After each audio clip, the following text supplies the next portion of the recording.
N'aimons point le monde, ni les choses qui sont dans le monde. Si quelqu'un aime le monde, l'amour du Père n'est point en lui.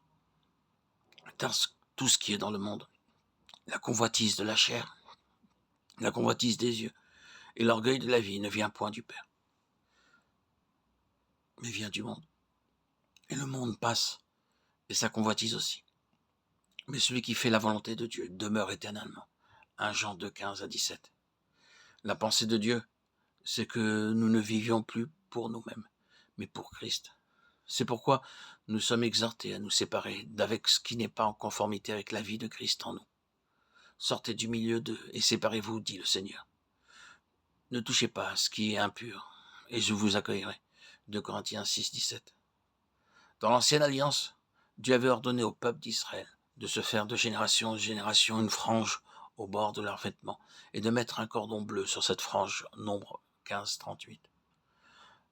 Le peuple avait à regarder cette frange garnie de ce cordon bleu, en se souvenant des commandements de Dieu, en les mettant en pratique, parce qu'il était le peuple céleste qui devait témoigner du caractère céleste de Dieu. Dieu n'a pas changé, il est toujours le même, et ne supporte ni le compromis, ni le mélange.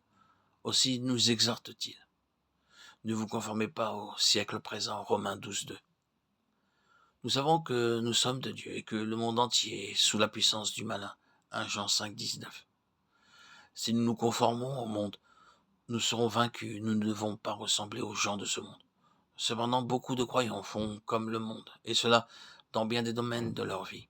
Mode, habillement, loisirs, langage.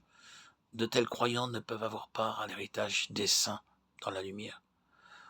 Aujourd'hui, l'Église, dans une très large proportion, utilise les méthodes du monde. Et nous avons là l'explication de son déclin spirituel et de son état tel qu'il nous est montré dans le message de l'Église de Laodicée. Si nous voulons parvenir au trône, il nous faut être entièrement à Christ en vivant pour lui. La déclaration du Seigneur est claire. Je leur ai donné ta parole et le monde les a haïs, parce qu'ils ne sont pas du monde. Comme moi, je ne suis pas du monde. Jean 17, 14. Ne vous conformez donc point au monde. La révélation de tes paroles est claire. Elle donne de l'intelligence aux simples. Psaume 119, 130. Notre croissance ne dépend pas de notre connaissance biblique, bien qu'elle soit nécessaire, mais de notre expérience de la parole. Et pour connaître une réelle croissance dans notre vie spirituelle, il faut que Christ soit notre Seigneur. Dans le chapitre 2 des Actes, Pierre déclare « Dieu a fait Seigneur et Christ, ce Jésus que vous avez crucifié ». Acte 2, 36. Dieu a établi son Fils Seigneur, et ce que Dieu a fait dans le ciel, nous devons aussi le faire en nous, à savoir établir Christ, le Fils de Dieu, dans notre cœur, comme notre Seigneur, afin de lui donner le soin de gouverner et conduire notre vie. La vie éternelle qui nous a été accordée lors de la nouvelle naissance n'est pas pour nous, mais pour Dieu. Aussi, cette vie agira et travaillera en nous, que dans l'unique but de satisfaire Dieu et réaliser son plan. Tout cela implique que cette vie soit libre en nous. Elle ne peut l'être que si Christ est Seigneur.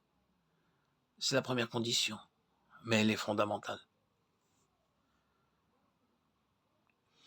Nous devons vouloir que s'accomplisse en nous son dessein.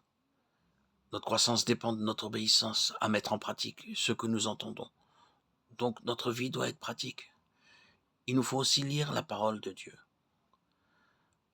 Ô Seigneur, donne-moi de bien comprendre ce que je lis, parle-moi et enseigne-moi, et selon ta parole. Ouvre mes yeux pour que je contemple les merveilles de ta loi. Psaume 119, 18.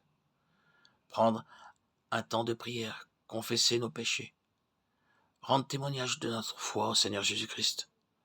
Le Seigneur a déclaré « Vous serez mes témoins » et ailleurs, car l'Esprit que Dieu nous a donné ne nous rend pas timides. Au contraire, son Esprit nous remplit de force, d'amour, de sagesse. De Timothée 1, 7.